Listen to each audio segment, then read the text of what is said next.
Muy bien, pues estamos en las noticias en el Canal 8, Señal 23, vivetupuerto.cl y diferentes plataformas.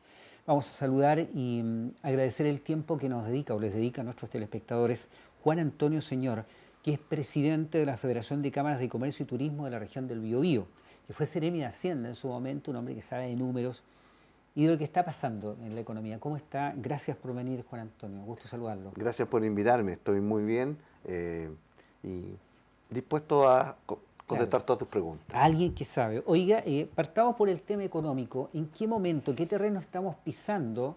Bueno, la mirada nacional, pero la mirada regional, local, que es indispensable desde su óptica, Juan Antonio. Mira, yo creo que estamos pasando un problema bastante complicado, ¿ya? El país ha estado desacelerándose, ha estado en crecimiento negativo hace 6, 7 meses. ¿Y eso es peligroso? Eso es una recesión. ¿Ya? Es recesión. Es recesión, o sea, porque de repente entre medio de los meses hubo un mes que se creció, ¿ya?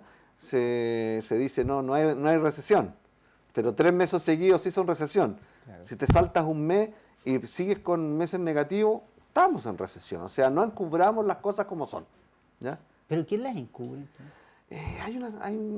El gobierno siempre anda un poco diciendo, vamos, no, el ministro, que es su papel por lo demás, ¿no? Sí, ¿Ya? Trata de inyectar optimismo, pero la realidad es clara, estamos en recesión, el ministro no quiere usar esa palabra, pero que yo prefiero que se diga, estamos en recesión, veamos cómo salimos. ¿Y el comercio cómo sale de esta o cómo debería salir? El comercio ha sido fuertemente impactado, ¿ya? Tenemos bajas por icónicas, digamos, momentos icónicos como es el 18 de septiembre, como son el Día de la Madre, y bueno, hemos tenido bajas del 20, 30, 40% en las ventas. Y hoy día estamos con respecto a años normales con 30, 40% abajo, y eso es dramático. Eso es el comercio, ¿y el Ese turismo? Es el comercio. El turismo también, más allá de algunos hechos puntuales, porque sí, claro, me preguntan lo que pasó el fin de semana en Dichato, que hubo mucho turismo, pero es por un hecho puntual. Sí, claro, el festival. Es un festival. El rally también. El rally también. Y ese es otro tema, el rally, ¿ya? ¿Sí? Es otro tema, ¿ya? Que también, o sea, siempre el traer actividades son muy positivas, ¿ya? Trae gente, el rally tiene la ventaja de mostrar al mundo la región del Biobío. Sí. Se habló de una inversión de 7 millones de dólares para el rally, ¿eh? Aproximadamente, sí. Y eso es harto. Es harta plata, sí. Es mucha plata. Ahora yo creo, yo le pedí, de hecho en una conversación que me encontré con el gobernador, le dije, gobernador, hay algunas personas que piensan de que la inversión fue muy alta, ¿ya? ¿Y fue muy alta? No lo sé porque yo emito opiniones cuando tengo los números en el papel. Números hablan. Los números hablan. O sea, a veces hay apreciaciones sobre las cosas. A ver, sería exitoso, percepciones, por ejemplo, claro, pero sería no son la realidad. Exitoso un rally si se invierte cerca de 7 millones y los ingresos se multiplican, pero para la región. Eso no, por supuesto. Exitoso, o sea, ¿no? ¿En qué sentido es exitoso? Si por ejemplo, yo pensaría, ¿ya?, que por lo menos se logró vender en la región 7.000 millones. ¿Ya? Y que la ganancia, que eso fueran para cubrir los costos, entre comillas, costos, sí, ¿no es cierto? ¿Ya? Pero que la ganancia fuera lo que nosotros nos mostramos en el exterior. Si eso lo sabemos capitalizar, ¿y cómo se capitaliza eso? A través del turismo. Claro. Pero tenemos que hacer hartas cosas para poder capitalizar eso que nos mostramos en el exterior, ¿ya? Porque el rally salió, no sé en cuántos, la difusión fue tremenda y eso tiene un valor. La publicidad hoy día tiene un tremendo valor, ¿ya? Y va a llegar, pero tenemos que organizarnos ahora para ofrecerle alternativas, para ofrecerle panoramas, para ofrecerle al turista cosas que ver, porque queremos que no venga una vez, venga muchas veces. Claro. Bueno, el próximo año entiendo que hay otra fecha. Juan Antonio, presupuesto 2024. No sé si nuestros parlamentarios, las autoridades van a pelear, son 111.000 millones que se está pidiendo. Anteriormente, no sé, pedían 164.000, no sé cómo va eso. ¿Cree que es suficiente? Bueno, nunca es suficiente. Siempre falta. Nunca es suficiente, siempre falta. Pero es que, a ver, lo que pasa es que El presupuesto regional es una cosa, presupuestos nacionales son otra. El presupuesto regional se están pidiendo sobre 110.000 millones. Aproximadamente. ¿Sí? Está creciendo. A mí me gustaría que creciera aún más. ¿Por qué? Porque el presupuesto del Fondo Nacional de Desarrollo Regional, que es el presupuesto de inversión que dispone el gobernador regional, hablemos el gobierno regional, liderado por el gobernador, es lo que la región decide, su plata, en qué gasta su plata. ¿Ya? Entonces, lo importante de la regionalización es que los gobernadores vayan empoderándose, ¿ya? Y vayan tomando cada vez más poder en las decisiones del uso de los recursos, que se les vayan traspasando más recursos y más poder. Eso tiene que ir creciendo en el tiempo, ¿ya? Más allá, y quiero dejarlo claro, más allá de los problemas puntuales que hayamos tenido, ¿no es cierto?, con el tema de las fundaciones. Más allá, que eso hoy día está en manos de la justicia y la justicia tendrá que determinar, y yo también no hago juicios, evito hacer juicios cuando está en manos de la justicia, y hasta aquí en la justicia todos sabemos que se presume inocente hasta que se pruebe lo contrario. ¿Ya? Y yo prefiero la presunción de inocencia a después tener que estar dando explicaciones por haber acusado a alguien por algo que no era tan así. Por ¿ya? lo que pudo haber sido. Por lo que pudo haber sido no fue. Entonces yo creo que en eso hay que ser claro. A mí me gustaría más dinero. ¿Ya? Que todo, porque hoy día, mira, el presupuesto para la región, el presupuesto nacional, estoy hablando no de este año particular, pero en general, normalmente el presupuesto de inversión eran de orden de 1.000 millones de dólares, ¿ya? Y el Fondo de Desarrollo Regional, 110.000, es el 10%. Está entre el 8 y nada, ¿entiendes? Entonces, todo el resto de lo que se invierte en la región se hace a través de los ministerios. Y eso es lo que hay que ir logrando que se vaya cambiando, de que pasemos del 8 al 10, al 15, al 20 y al 30. Eso hay que pelearlo. Hay que pelearlo todos los años, hay que pelearlo. Ahora, ¿cómo lo peleamos? Mostrando eficiencia en el gasto. ¿Ya? Y en eso se están ejecutando algunos programas. A mí me toca participar también en Desarrollo Bio, en comités de productividad. Y ahí hay un instrumento que el año pasado fue muy exitoso, de fomento, ¿ya? Que se llama el Reactiva Bio. Y ese instrumento logró una inversión total de 21.000 millones de pesos, en la cual el sector privado puso 11.000. O sea, los adjudicatarios, digamos. O sea, funcionaban que si tú te adjudicabas 100 millones para invertir, tú ponías 100, el gobierno regional te ponía los otros 100. Ese es el 50% que se llama. Parejito, sí. Parejito. Ya, eso significa que si el gobierno regional gastó 11.000, el privado tuvo que poner 11.000.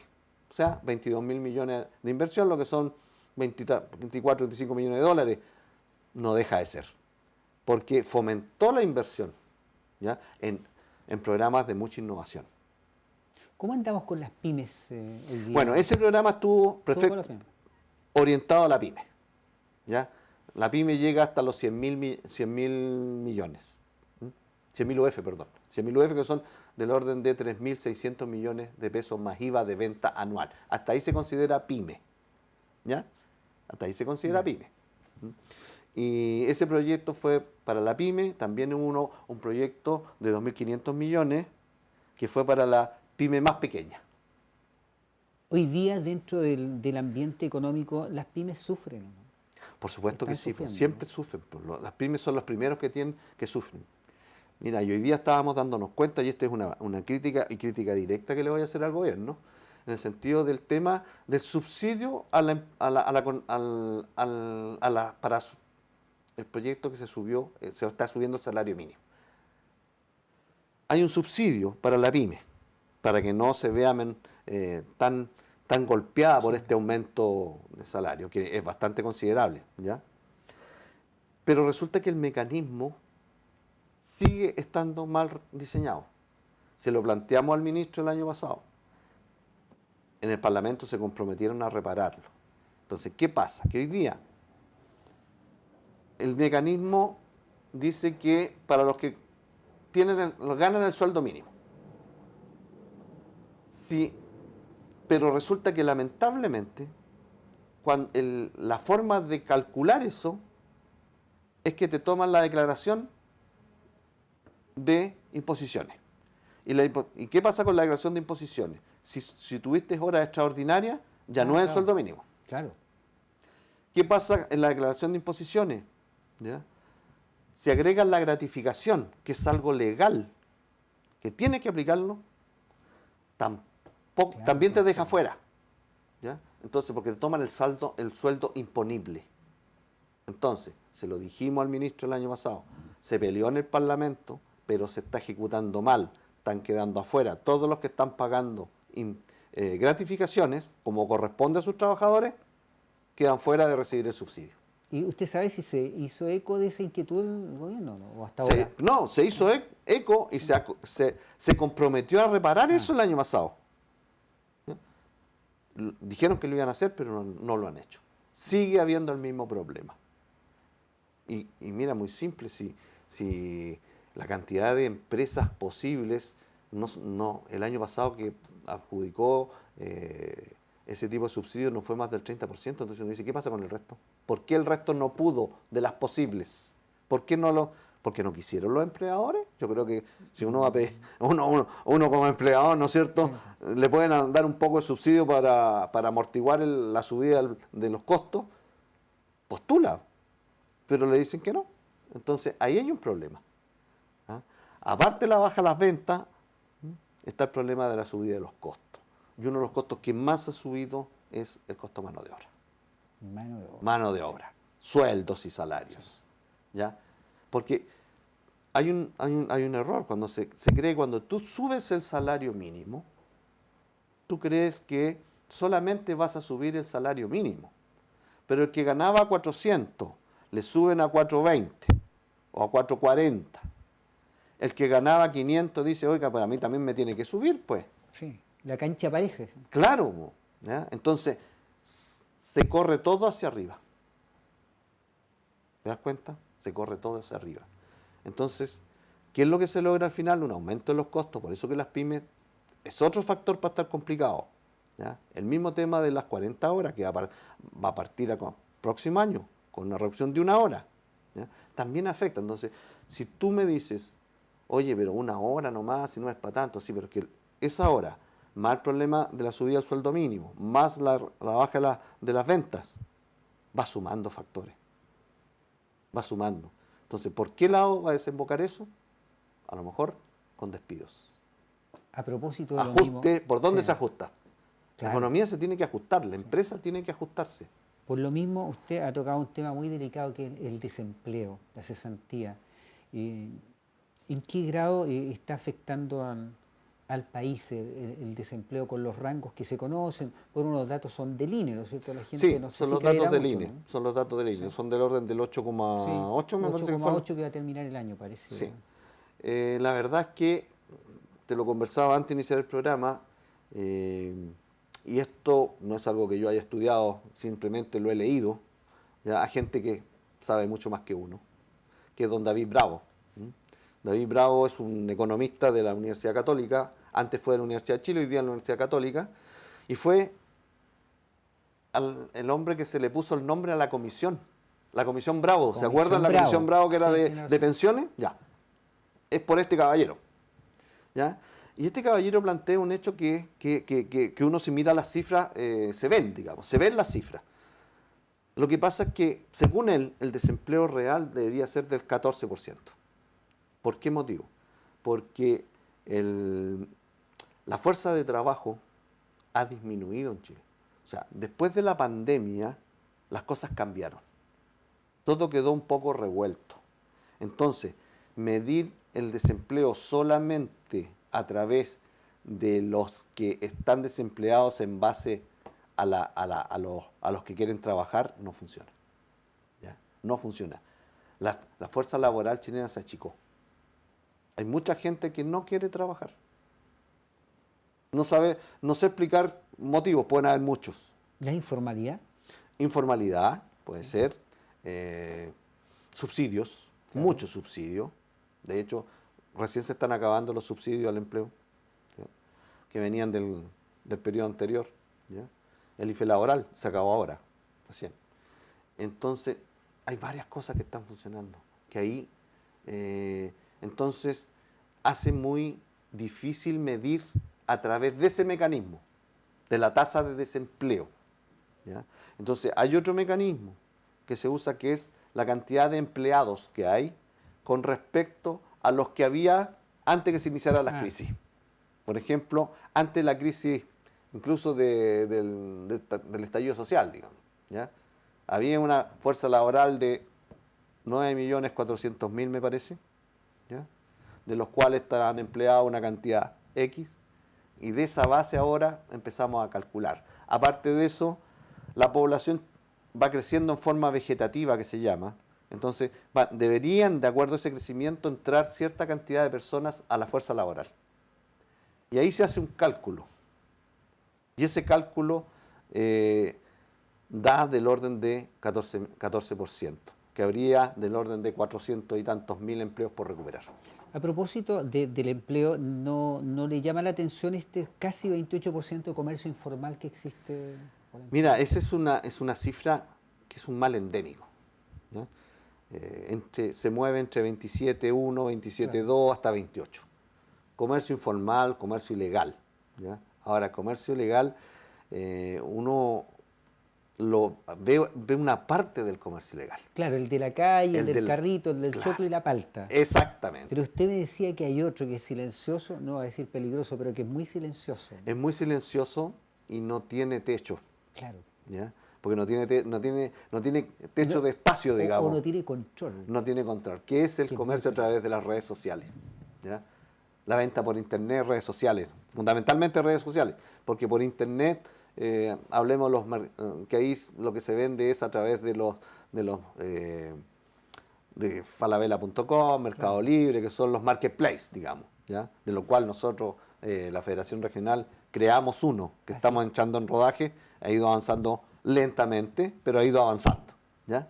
Que es una plataforma equivalente, guardando las proporciones del tamaño de nuestros competidores, ¿no es cierto?, pero que es propia, que es del comercio, ¿ya? Y de los pequeños empresarios.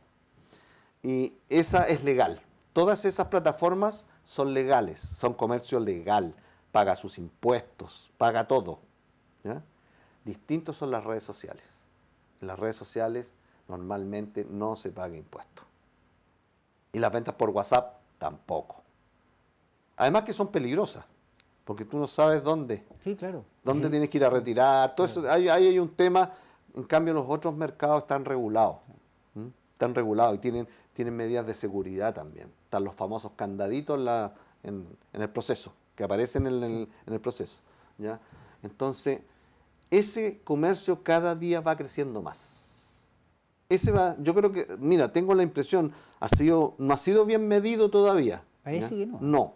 No ha sido bien medido, y nosotros le hemos planteado también como Federación Regional al Seremi de Hacienda, se nos hemos planteado al ministro, ¿ya?, en varias oportunidades, cuándo Impuestos Internos le va a poner el cascabel al gato.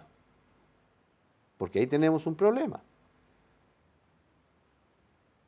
Y todo el comercio legal tiene un problema. Y depende todo en parte del Ministerio de Hacienda. Porque el Ministerio de Hacienda tiene bajo su tuición Impuestos Internos y aduanas. Aparte de tesorería, pero tesorería es el que hace el cobro nomás, ¿ya? Pero estos dos servicios, aduanas y impuestos internos, son servicios fiscalizadores. Entonces, si entra mercadería de contrabando, el problema de aduana, que estaría fallando, ¿cierto? El control. El control. Esa aduana, cuando no paga. Bueno, los aranceles no son importantes porque son bajos, pero igual hay que pagarlos. Pero la mayoría viene de China, y con China hay tratado de libre comercio, así que no es el arancel. Pero es el IVA. Inmediatamente cuando ingresas y tú de aduanas tienes que pagar el IVA. Y ese IVA no se paga, ¿ya? Entonces ahí empieza la cadena de comercio informal. Porque el que compra sin IVA tiene que vender sin IVA. Porque si compra sin IVA y vende con IVA, el rey de los... Claro. ¿Ah? Ya, ese mismo, ¿cierto? Ya, pero esa cadena. Entonces, aduana e impuestos internos. Y ellos no han ayudado mucho. Ahí hay un problema, se lo hemos dicho al ministro en alguna vez que nos tocó reunirnos con él, y es un programa de larga data, no es de este ministro, pero uno le pide al ministro de turno que es el que tiene que solucionar los problemas, Y no, ahí estamos. no el que Sí. ya fue ya. ¿Ya? Juan Antonio, desde su plataforma, ¿qué momento vive la región del Biobío? ¿Hacia dónde va la región desde el punto de vista económico? Mira, fíjate que la región es bien especial, ¿ah? El otro día estuvimos en Corbiobío, que somos parte también con Fecontur de Corbiobío, en un informe económico, y la región, cuando las cosas están malas, teóricamente crece más que el país. Y cuando el país se normaliza, la región ahí se queda pegada. Y en estos momentos... Es un fenómeno. Es un fenómeno. Claro. ¿Ya? Es un fenómeno que nosotros estaríamos creciendo más que el país. Pero es un crecimiento medio mentiroso, diría yo. ¿Ya? Porque es más un crecimiento estadístico que real. Por lo menos desde nuestro punto de vista. En el comercio las cosas están mal. No hay crecimiento, hay decrecimiento. En el turismo, lo mismo. En la industria forestal, las cosas dicen que no están tan bien, porque las exportaciones forestales también han bajado. Y nosotros somos una región forestal. El 60% aproximado de nuestro Producto Interno Bruto depende del sector forestal. Entonces, si el sector forestal no le va bien, está vendiendo menos para el exterior, está produciendo menos, bueno, nosotros como región estamos vendiendo menos. Entonces, yo creo que el problema es de la región, pero también tiene que ver con un problema país. Porque aquí se dejó de lado, ¿ya?, la necesidad de crecer. O sea, yo vengo de un país que era muy pobre, que es nuestro querido país, ¿ya?, era muy pobre, hace 50 años atrás. Y este país logró avanzar y llegar a ser el país más rico de Latinoamérica, en índice de calidad de vida, ¿ya?, que no lo hacemos nosotros, ¿ya?, no es como la encuesta del Bombo Fica, sí, claro, ¿ya?, que es otra cosa. Es un índice que hace las Naciones Unidas. Todo ese proceso es un proceso de mucho trabajo, de sacarse la mugre trabajando como país, y que teníamos que crecer y que teníamos que progresar. Pero parece que llegó un minuto en que nos creímos que habíamos hecho la pega, que la pega estaba terminada. Y la pega no está terminada. Estamos en la mitad del camino. Y en la mitad del camino nos creímos que la pega estaba hecha. Y eso tiene un nombre en economía. ¿Cómo se llama? La trampa de los ingresos medios. ¿Ah, sí? Así se llama. Y sucede cuando los países crecen y se desarrollan, y llega un minuto en que creen, ¿no es cierto?, que ya lo lograron todo. Y todavía están a la mitad del camino. Y lo único que hacen es estancarse y empezar a volver para atrás. Entonces dejamos de crear, dejamos de innovar. Y tenemos problemas tremendos, porque, oye, si ves... ¿Nos quedamos? ¿Ah? Nos quedamos entonces, nos quedamos. Nos quedamos Sí. paralizados. Paralizados. Estamos Como una paralizados. La pregunta es nuestra educación de hoy día, porque hay varios factores. ¿Ya? El factor productividad, que es uno de los factores más importantes, que es el que hizo crecer fuertemente este país. ¿Qué significa productividad? Que con la misma cantidad de trabajo logras hacer más cosas. No sé si me explico. Sí. Ahora el barrio sudamericano no anda muy bien tampoco. No, es que ese es el problema, pero mira lo que pasa. Fíjate que estaba leyendo un artículo que decía, mira lo que está pasando. Nosotros hace 4 años atrás nos empezamos a comparar con Croacia, con Polonia, con esos países. Eso era lo que teníamos que compararnos. Pero resulta que nos estancamos y empezamos a retroceder, entonces ahora nos volvemos a comparar con Latinoamérica. Es que son nuestros hermanos los latinoamericanos, pero ellos no han hecho las cosas bien. Entonces compararnos con ellos, que están muy abajo, no es muy bueno. Claro. No es muy bueno. Entonces, comparémonos con gente que nos hace esforzarnos. Juguemos con lo de primera división. Juguemos, claro, es como en el fútbol. Yo tengo que mirar a los de primera, claro, ¿cierto? Porque estoy en segunda y quiero subir a primera. Sí. Mira, no han bajado la calificación de riesgo. ¿Por qué? Porque gastamos más de lo que ganamos. Eso no sucedía hace unos años atrás. Nos estancamos, no crecemos, ¿ya? Entonces, si tú ves hasta el gobierno de... Los gobiernos de la concertación tenían un crecimiento promedio del 5 o 6%. Y ahora estamos con crecimiento, con decrecimiento, pero en los últimos 5 o 6 años estamos con un promedio de menos del 2%. Si tú piensas que la población crece del orden del 1 y tanto por ciento, en términos per cápita somos más pobres. No logramos cubrir, ¿no es cierto?, el per cápita. Juan Antonio, finalmente le quisiera hacer, yo siempre le digo Y no es que quiera ser crítico, pero te digo lo que veo. La realidad que veo. Sí.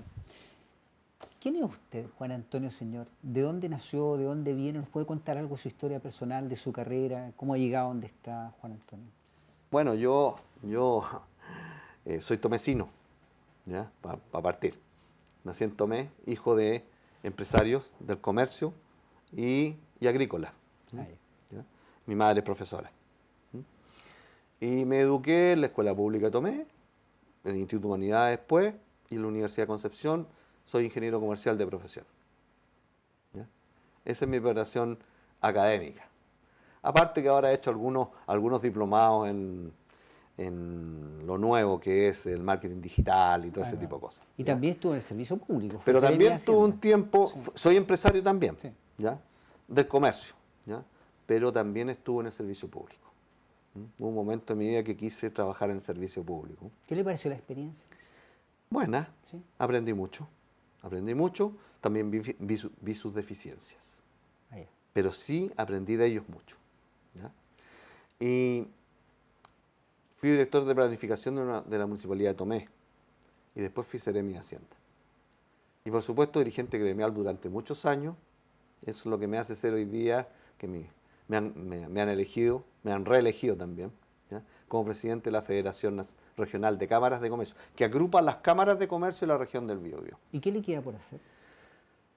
Bueno, en este momento estamos empeñados en sacar adelante este proyecto de Marketplace, ¿ya? De plataforma digital de venta. Es uno de los nortes que tiene nuestra federación. Lo otro que queremos es desarrollar el turismo. Aquí creo que nos falta mucho en la región, ¿ya? No tenemos bien organizado nuestro turismo. La pregunta es tan simple como decir, ¿qué le muestro a un turista?